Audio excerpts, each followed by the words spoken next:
My arms under the bed. Come here. Come on. No. Come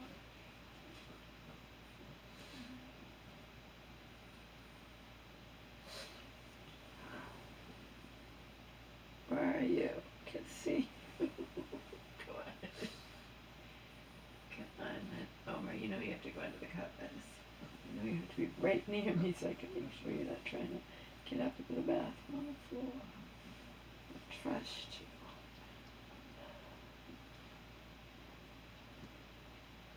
Come on, under the covers, bug. Bug. Come here. Omar, come on. Come on, under the covers. Under the covers. Under.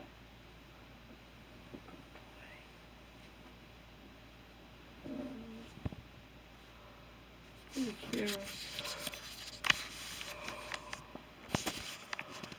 boy. Yet again stayed up too late. Yet again ate too much in the middle of the night instead of going to bed. It's a bad, ridiculous pattern I'm in. But on a brighter note, I'm not going to tell you what it is, but I did get another step done, you know, in the slow process I'm in of getting out of here. Like I said, I'm not going to be rushed. I'm not going to let anybody rush me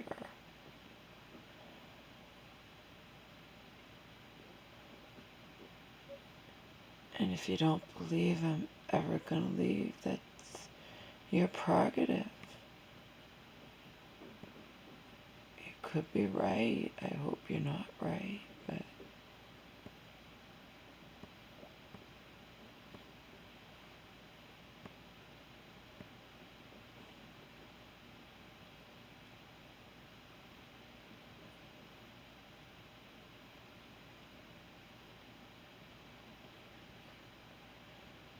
I don't know.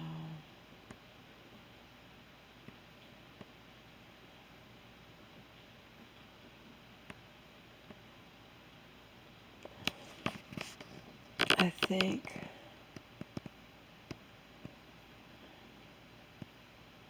this will just be thoughts on my mind. I can release it on its own. I can also play it while I sit at my computer.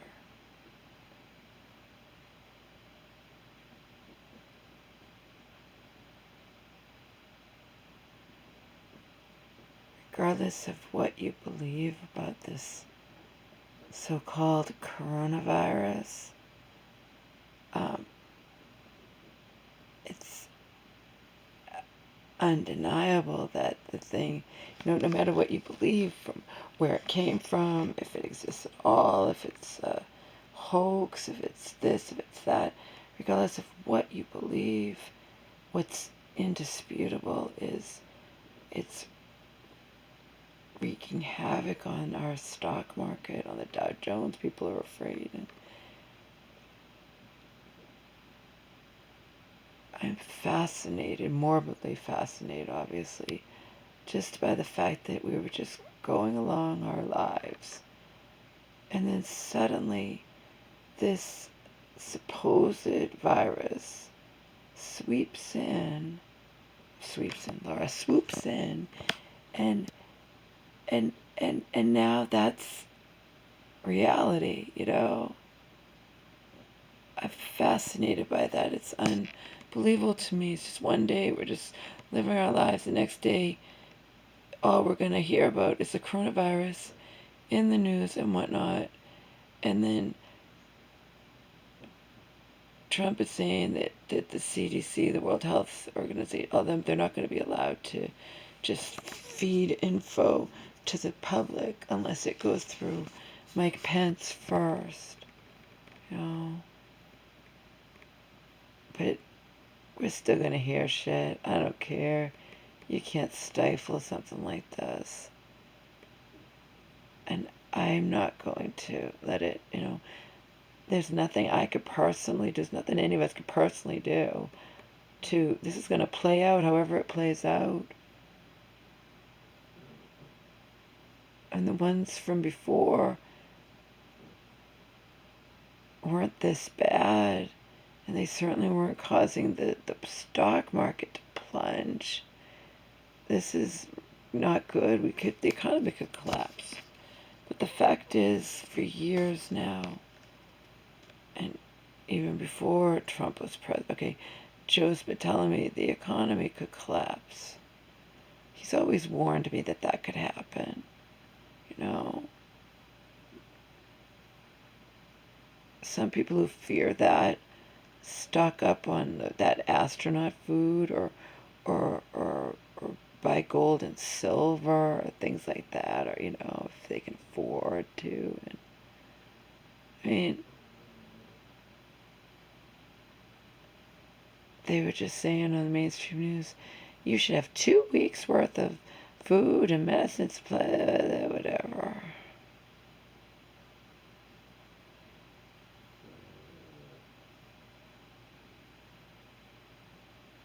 That's where my fascination comes from. My fascination derives is we were just going on our everyday lives, going along, plodding along, and now suddenly this virus has taken over everybody's mind, you know. And we're constantly bombarded with it. And people's fear. Because remember, the stock market, the Dow Jones, is not tangible.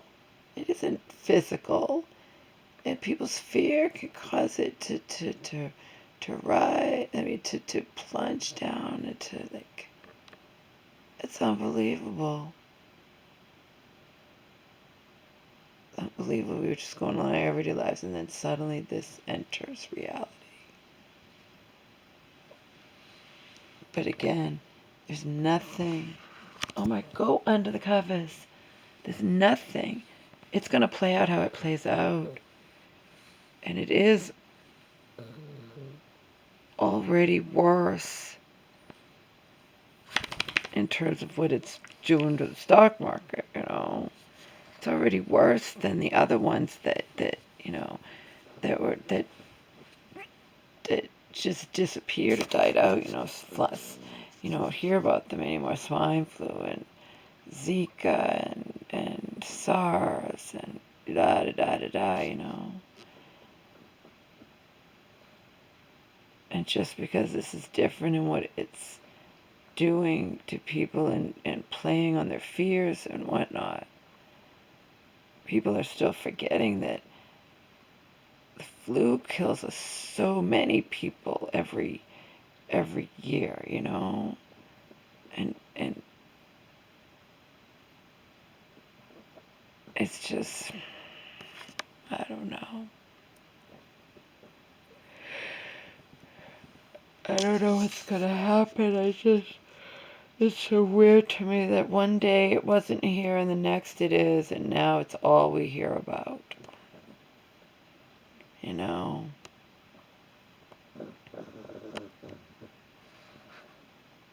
Also, regardless of whether or not you like Trump, hate Trump, are neutral, this, that, whatever, it's undeniable that I mean, even mainstream will say about the unemployment is at its lowest rate ever under the Trump administration, and, you know, the economy's been good. And now look, you know, cynical people could say, how coincidental this coronavirus arrives right now, you know? And I don't know what to think about any of it, to tell you the truth. On to something else. I know there's nothing we could do. That's what I was saying to my mom. Like, Mom, there's nothing we could personally do.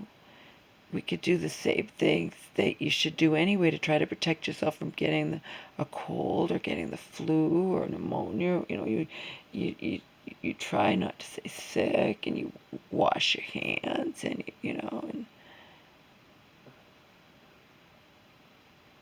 the bottom line is none of us could personally do anything to stop this from playing out however it's going to play out. And this stock market thing is not, that's just not good. That is not good. And the worse it gets, the people are going to get afraid and they're going to start, and it could be bad. It could be really bad.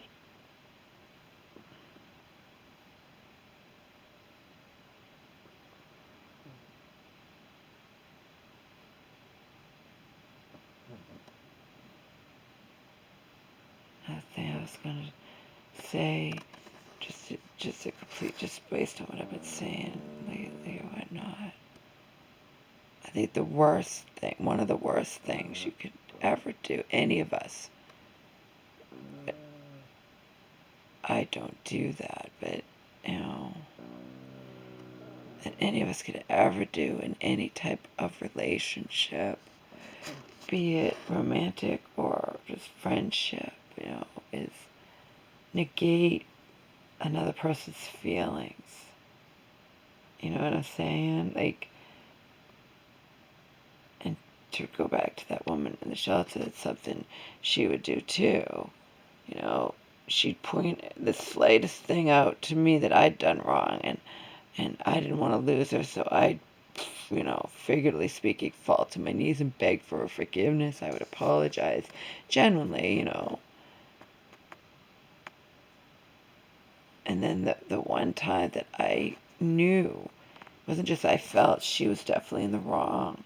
Can't remember what it was about now. I have it all written down somewhere, but, and for her to be like, oh, that's just, you know how you get, Laura. You're just too sensitive. You overreact, blah, blah, whatever. You do someone a great disservice when you treat them that way. Okay? You really do.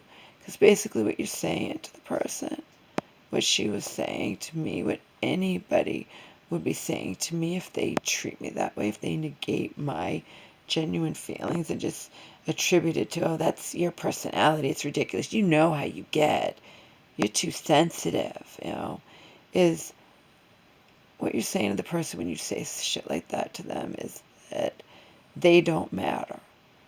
I matter, and I'm perfect, so if you're upset with me for any reason, that's just how you get, how you are. I don't do anything wrong, so that's on you.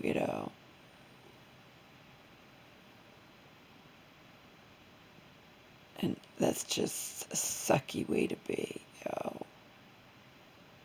It's basically someone who takes an I can't do anything wrong attitude.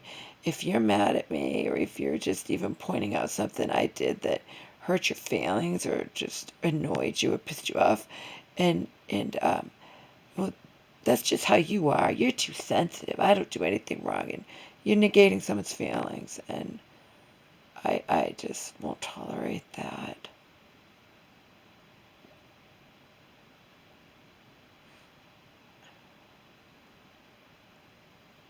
It's just wrong. It's wrong. I hate it.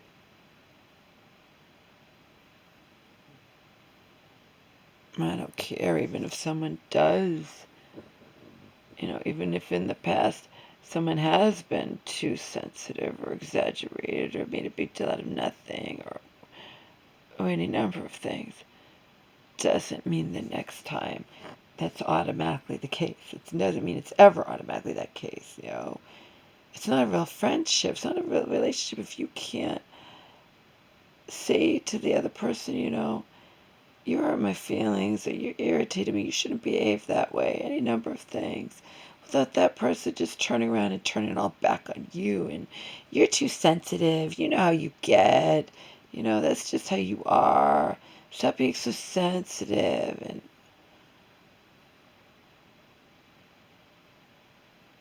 I hate that. Alright, I'm going to you do such a disservice to that person you supposedly care about.